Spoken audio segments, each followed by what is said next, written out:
Hello, thank you for joining me on Muscle Car Building and Retirement. My name is Ken. Today we complete the 1970 Coronet Superbee. This is part 2 of a 2-part series. Let's watch the completion of the car right after the intro. Okay, so next up is wheels and tires. By the way, on tires, the model kits are going to vary widely on the type of tires that are supplied with the model. The old-fashioned models from the 70s, basically, that keep getting repopped, a lot of them have real cheap-looking rubberized tire that has no markings on it, no place to even paint the white letters on there, whereas some will have built-in white walls, pad-printed white walls.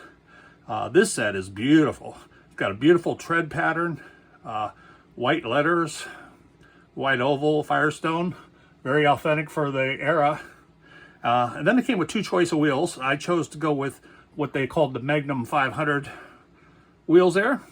Now, if you look at the chrome tree on a model kit, it looks toyish because it's just way too bright. It's not realistic. It's not truly what you're going to get in chrome on a wheel or a car. So let me show you something.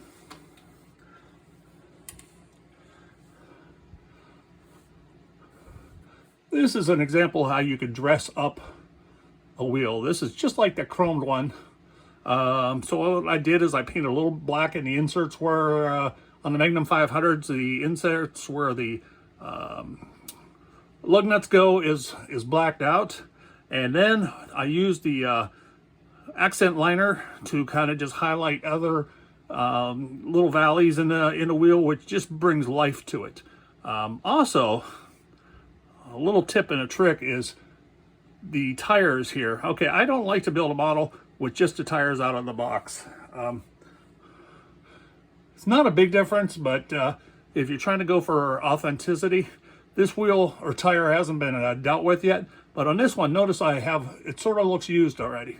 Looks like that tire has been around the block. Doesn't look like it took a trip across the country, but it looks like it drove from the factory floor to the truck to the dealer's lot, basically. And I like that look. So I'm going to show you a little bit about how to dress your wheels and your tires. Okay.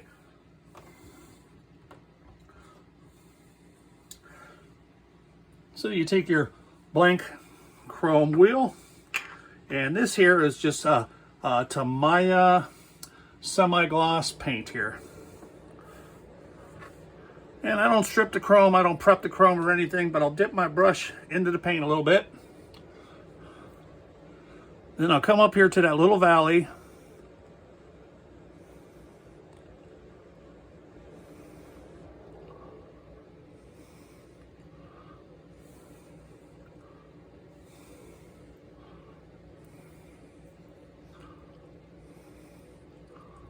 Be very careful to get that paint only where I want it. In fact, hold on just a moment here. This paint I pre-thinned from my airbrush, so it's a little too watered down. So let me get one that I have not diluted.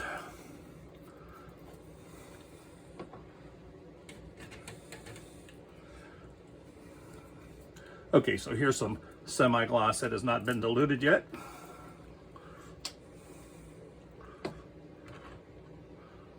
I'm going to get my glasses on too. You can see better than I can if I don't have my little cheaters on.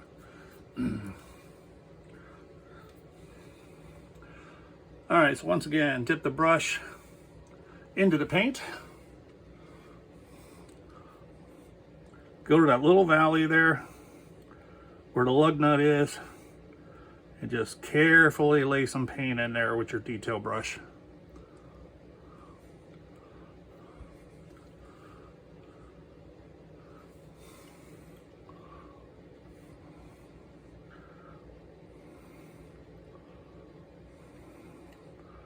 A little hard to do on camera because I want to show you, but yet the camera is kind of in my way.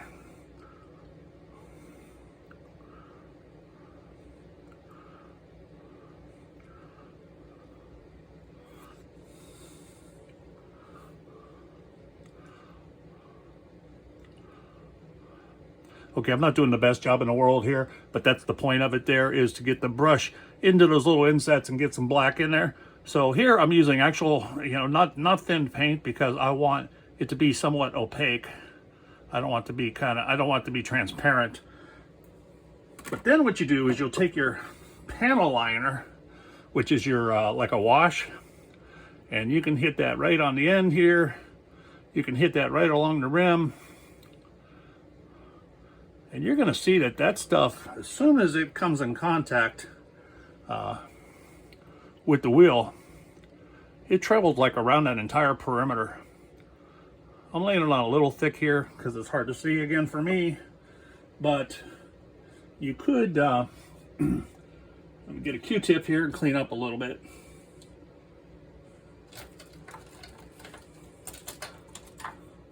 If you get it too messy, you could wait for it to dry and use a little bit of alcohol and a Q-tip. Or if you really messed it up like I just did, you could just take a Q-tip right now while it's all still wet and clean that up a little bit. But that just added a lot of life, realistic look to that wheel. Okay, so that's tip number one.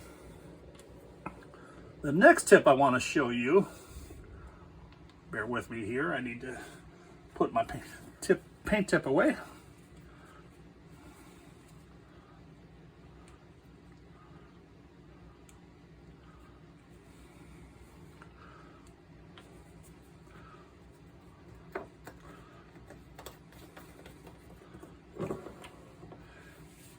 Okay, so the tip for getting your wheels to look like, or tires to look like they've been worn, is go ahead and get a drill and a socket that approximately fits the tire.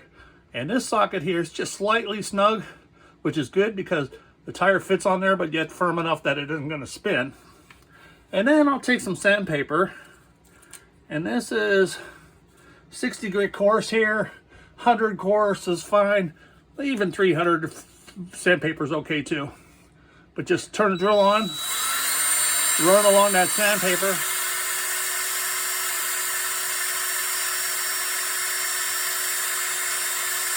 Move it back and forth.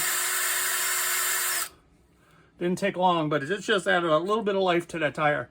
And also some of the cheaper tires, there's going to be a seam right down the middle. So this trick here will take that little seam or flashing off your tire.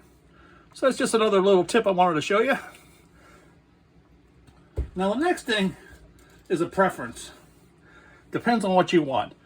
The model kit will tell you not to glue your wheels to the car. I personally do glue them because they're not a toy. And like I have a lot of cars on display in little display cases. And if they freewheeled, and I have one that does that, and plus I have a collection of die-cast cars that do. And what happens is when you're trying to get that display case off the shelf, the car's already rolling back and forth inside the case. And when you take the lid off to show somebody, if you're not careful, car's going to roll right off and onto the floor. Well, I certainly don't want that to happen to my models. So I do glue my wheels and tires together. But essentially, the way they go, and this car, it's all supposedly an all drum brake car, manual brakes. So this is going to be the side that faces inside, on the inside of the tire and toward the chassis. And then you got this is going to go between the wheel, because we don't really have wheels on the model kit. They're hubcaps essentially that look like wheels. Okay, then there's this little piece here. This is the piece that actually is going to go on your axle and allow the car to spin if you wanted to. What I do is I will put some dabs of glue on here, stick it through there, and glue it. So that, let that glue set. Then I will fit that into the tire. Okay. Then I'll take about 3 dabs of my super glue along that inside rim of that wheel. And then when I go to put my, what would look like a real chrome wheel, when I put that in there and press that together and hold it for a while, it's going to glue everything together and hold it real well. Right now, everything's pretty loosey-goosey. So if you follow the instructions and don't glue like they tell you, these wheels are going to be falling off and giving you all kinds of issues. So a little tip there. Okay, so I'm going to get these, the rest of these all dressed and installed on the chassis, and we'll be right back. Okay, the wheels assembled nice together and attached to the axles extremely well. Positive fitment. As I said, I do glue mine together. And remember how I told you to be careful with your front axle spindles to make sure that they're straight out? Well, I was a little crooked, but luckily I was a little crooked on both in the right direction. So my wheels are just slightly cocked to the left when you're looking at the car correctly. Yep. Which is not going to look bad. That's going to look nice on a display case. So it's sometimes your little accidents turn out to be good things. Okay. That went really well. One thing I forgot to do too is on one of the tires, I forgot to dress the tread to give it that wear pattern I talked about, which I had to go, once I had my wheel glued together, I couldn't put it on the drill. Well, there is an alternative way, and this is, I'm glad it happened because I can show you, but if you don't have a drill or you don't have the sockets, take a tire. By the way, I have an extra tire here. I have extra wheels because most kits will give you options on wheels. It'll give you 2 sets. Not all of them, but some do. So what I do is I bag and tag all my extra wheels because you may have a kit someday that doesn't have what you want and you got this whole nice stash that you can draw from. And I do the same thing with tires. They'll give you different tire options. But anyways, the alternative is just to do it by hand. Take it against your sandpaper, and I'm spinning it. Just turn it a little bit, swipe it, turn it, swipe it. Check your work. Go back, do it some more. You just want to be consistent, so if you have a shiny spot, go back and just hit that. This is the way I did it when I was a teenager. The drill I learned from somebody else, but yeah, you know, it's a cool idea and it's a little quicker. Anyways, you can take it to whatever level you want, but that just gives it just that little bit of wear, so it looks like that looks like it rolled off of either the restoration shop or the manufacturer's plant and barely drove just to the lot. So wanted to share that with you. Okay, so that looks pretty good. We got the engine in place in the chassis. We got the whole bottom assembled. We're actually on to the interior next, so we'll be right back. Okay, so I've gathered the interior parts, and there's one lesson that I've learned since I've returned to model building, and I've built about a dozen cars now, is the part I hate the most, believe it or not, is the final assembly. When you're meeting the interior, the body, and the chassis all together for the final time. Because that's when you discover that you did something wrong, or things just don't line up, or things just don't fit real well. And if you haven't prepared for that, you're going to be forcing things. And in most cases, I've broken off windshields, and I've broken the mirrors off, and I damaged parts trying to fix the problem after the fact. So I test fit a few things now. So like the interior tub did not fit on these pins. Nice big pins here, but what I had to do is hone those out. And I didn't have a drill bit handy. I mean, I got one in my garage, I just didn't want to go get it. But this is a rounded file here, and I just went through and just kept working this to enlarge these holes a little bit. But then when I put it into the body, I was still having trouble with this part matching all the way up to the top of the doors. And I had alignment issues. And what was happening, it was hitting the bottoms of these vent windows, which are molded in along with the windshield. So that was a problem. And lo and behold, what I discovered, had I read what I thought was a piece of toilet paper that comes with the model, but it turns out that they can be handy, is look right here. Look right here. When you're placing your glass in, a little note there. It says, preparation. Carefully saw or file 1/16 of an inch off the bottom of your vent window. Well, that would have been a lot easier to do when it was still a separate piece.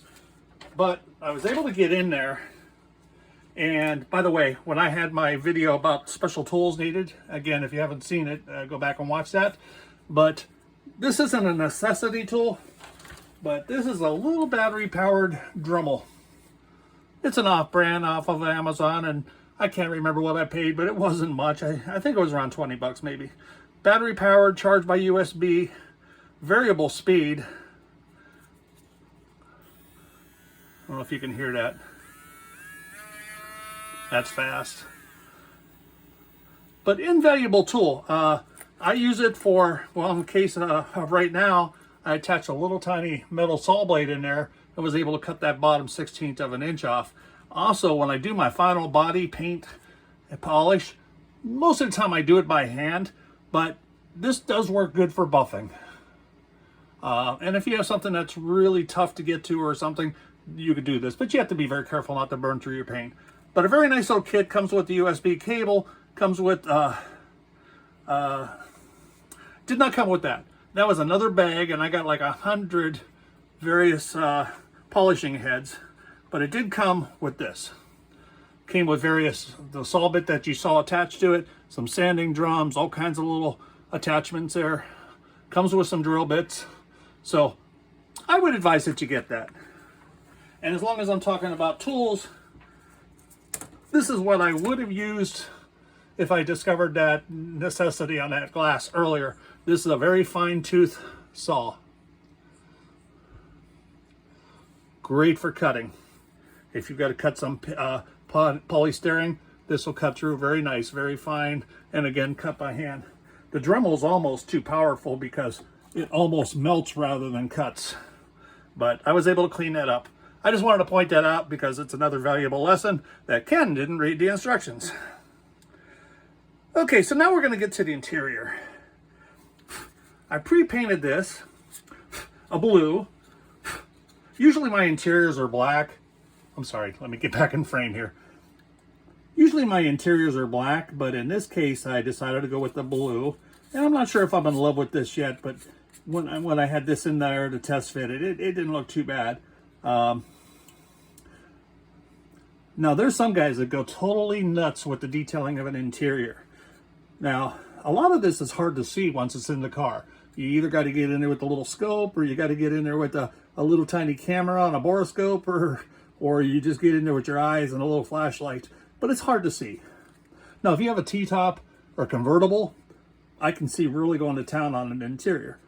But I will dress this up a little bit. For example, the tops of the doors on the real Mopar, that was body color steel, and then it was vinyl door cards. So I did paint the tops of the doors body color, same B5 blue, and I cheated there and I just brushed that on. Now, a lot of guys too will do the carpeting. This one actually has a little texture on the carpet. But once again, by the time you get seats in there and a dashboard in there and the console in there, and get all that in there, dashboard and into the body, you're not going to see that floor. Now, some models, like I said, T-top or convertible, or there are models where the side doors open. That's a lot more important then. Then you want to detail out your interior because you can highlight that. Now I'm going to do a little bit of work to this. Going to assemble and detail out the console a little bit and the gear shifter that goes on there. I'm sure it comes with, I think it comes with the pistol grip. Probably does. And then very fine details that are not, this is not a very good model as far as detail goes, but there is a window crank and an armrest that is barely protrudes there. But you can be very careful with a toothpick or something and take some chrome paint with the toothpick and mark your little crank for the window there, and that little door opening latch that's on the front of the armrest, you can paint that chrome. On this model, I also went with the same blue on the dashboard. Check your decals too. I already looked at it, but some decal kits will have gauges and wood grain patterns and things for your interior. This model does not. It did have a set of gauges, but it's a rectangle here, and this has got rally gauges around, so they're not going to work. Now on this model, once again, you're not going to really see that detail, but I'll go in there and I'll dry brush with a little silver. I'll go in there and do a real fine dry brush on the gauges, because there are actually needles on those gauges, on the tachometer and the speedometer. There are needles. So I will address that. Then I'll take a chrome on a toothpick and I'll hit the little buttons on there, and the steering wheel, I'll hit the horn ring, and you know, I'll make that pop a little bit. So I'm going to go ahead and off camera. Oh, another thing I've got to do, not 100% necessary, but I'm going to paint the headliner matching blue. You know, if you did kind of lift the model up and look, you're going to see that headliner. Now, I imagine if you're in a show or something, that's going to be very important. I don't really build for shows. I just build for me.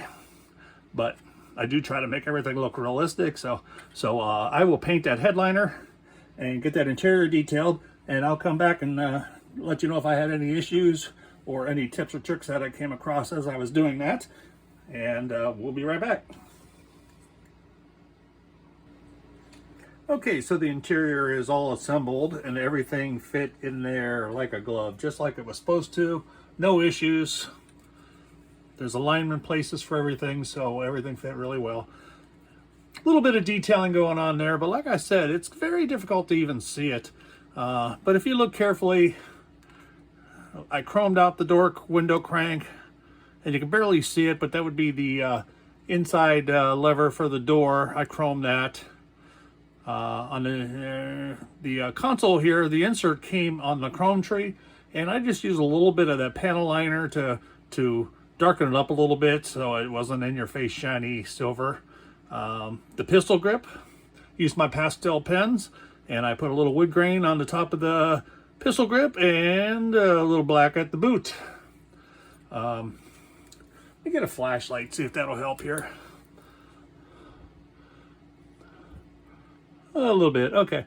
So on the steering wheel, I used chrome Molotow pen for the horn ring, and a little bit of brown wood grain for the insert on the steering wheel, and also the dashboard. Very hard to see, but I put like a wood grain on the dashboard, and a little bit of dry brushing silver on the the AC vents, and also the chrome pen on the little buttons on the knobs there. So like I said, once this is in the car, you're barely going to see that. I can definitely see wanting to detail an interior out on a convertible or a car where the door opens or whatnot, but it looks pretty good. It's all complete there. So next up is final assembly. I'm going to do that off camera, but I will talk about if there was any issues. Okay, I wanted you to join me on the final piece to the model. Now here's a mirror, but yet there are no locating pins or anything on that model to help you get that into place. So you good luck with that. I mean, you're gonna get glue bomb, you're gonna get run on your glue, you're gonna shake, it's gonna be hard to hold there, it's gonna move out of position and spill glue down your paint, and it's gonna be a bad day. So once again, this is where that little pin vise comes in handy, because I was able to drill out the bottom of that mirror, and look how tiny that is. But I was able to drill that out, and I put a little steel rod in there and super glued it into place. Now, on the model kit, I don't know if you could see it, but I pre-drilled a hole in the door, and this was way back before I even painted, because I didn't want to scratch the paint or burr or have any issues. So I thought of that ahead of time, positioned it and drilled and cleaned that up. So we're going to glue that final piece in. And this is the great part about pinning, is because even if you were able to get that,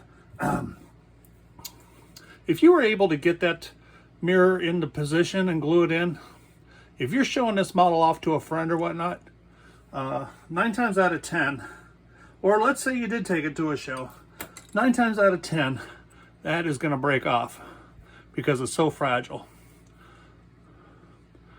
See, I'm already getting glue everywhere, just, well, because I'm not being careful, and I'm also not in camera. I apologize for that.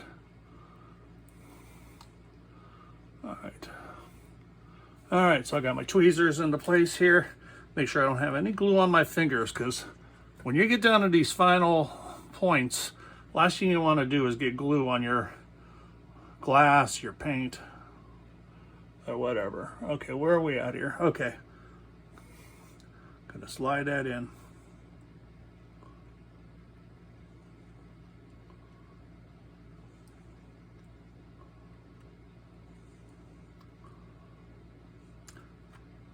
There you go. Inserted like a pro. Okay, we're going to take it over to the dioramas, get some photographs of it, and put it on the 360 table first, and I'll tell you a little bit about the issues or no issues that I had. Okay, here we are on the turntable in the classic model showroom, and she came out pretty. The chassis, interior to body, I always have some kind of trouble with that. I'm going to say 50% of the models I have don't just slide together, and this was no exception. The back end and the middle part of the chassis slid right into place, but getting that front engine compartment and front of the chassis tucked in nice and tight, and getting that dashboard to seat up against the window, for some reason I had to fight that. Ended up having to like do some clamping and use my heavy duty super glue, but we got there. All in all, this model was a very, very nice kit, and I think what we'll do now is we'll get over to the other diorama and I'll point out some of the finishing details that we worked on here. Okay, so we're over here in the classic car garage so we can take a little bit better, closer look at the car and get some details. Now, besides painting and applying the decals, the posing and photographing my model at the end is probably my most favorite part. It's rewarding. It's fun to put it in an environment where it looks like it's real because it's surrounded by the right scale. But this model looks beautiful in my opinion. It came out really, really nice. I'm very happy with the paint, and I love that B5 blue Mopar color.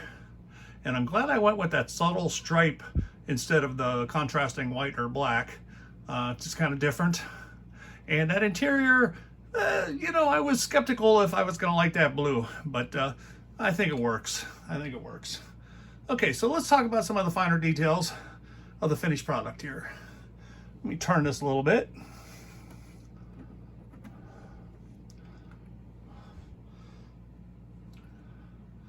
Okay, and we'll zoom in a little bit on the grille.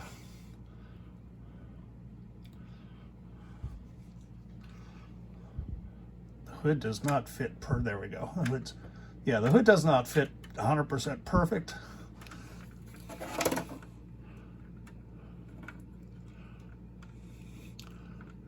You know, at first we're going to take it off because I want to talk about that. Okay, so let's get a look in here under the hood.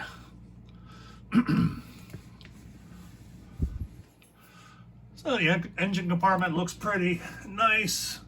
Forgive my tripod here. Came out pretty nice looking. I had trouble with under the hood though.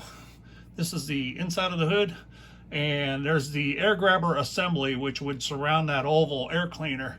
And first of all, I was worried about the fitment there, so I used a white glue so that it would be temporary so that I can place it, and it was hard to line up.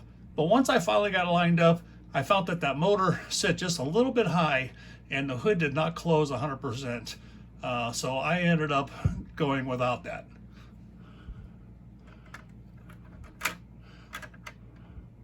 I rarely pose my engines though, because I'm not showing them off to a degree where, you know, they're show quality with spark plug wires or whatnot. Okay, so the next thing that we didn't talk about is the grill. Once again, this grill is off the chrome tree, and it was just too bright and toyish looking. So I started out using the panel liner to darken up the grill fins a little bit and around the headlights. And then I chose to use a little Tamiya orange on the inner high beams. Factory, the car didn't come like that, but I saw a lot of people on day 2 that did that. In fact, you know, my 2017 Challenger has halo lights that you can turn on that are orange, and they actually look like that too. So it is a thing. So I thought that came out nice.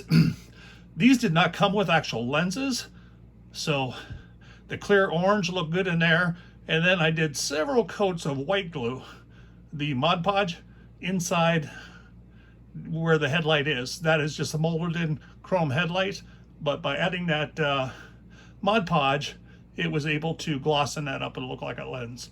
So that looks pretty good. All right, let's take a look at the back side.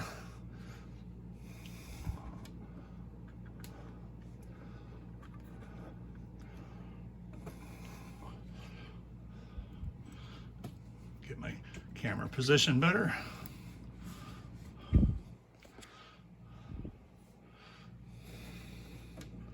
Okay, that looks pretty good too. Now this tail panel came off the chrome tree too. Once again, it looked too toyish to me. And if you look at the real cars, that is actually a brushed aluminum across the back where it says Dodge here. So what I did is I used bare metal foil over the chrome, and it dulled it up a little bit, and I think it gave it more of an realistic brushed aluminum look. Notice I got a Superbee license plate on there too. Very happy with the car. One funny thing is, when I forgot to mention when we were doing the interior, but it came with that pistol grip shifter, but yet it has only one brake pedal and a gas pedal, no clutch pedal. So you can't even see that. Remember, I was talking about interior detail. Try to zoom in a little bit there, but you just don't see a lot of detail inside that interior. So I think I'm satisfied with what I did do it there. Again, if this was a drop top, that would have been detailed to the max. I probably would have two-toned the interior and everything. So your thoughts?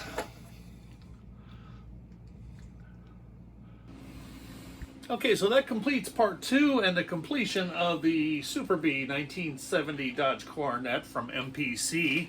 I really did enjoy building this model, and I think it's a pretty car. This car was not all that popular when it first came out. They didn't sell extremely well because it was kind of an over-the-top design, like the wraparound bumper for the headlights, and just a super large car. You know, the Coronet was like a large family car. But they made the Superbee out of that version, and then later on the next year they went with the 71, which was a Dodge Charger Superbee. In fact, I owned one when I was in high school, so, and I already built that one too, so maybe I'll feature that in one of our future videos. But a lot of fun building this. Again, if you like my content, please like, subscribe, ring that little bell icon so that you'll be alerted to new videos as they come about, and comment below. I appreciate it, and thank you very much for helping me build the channel.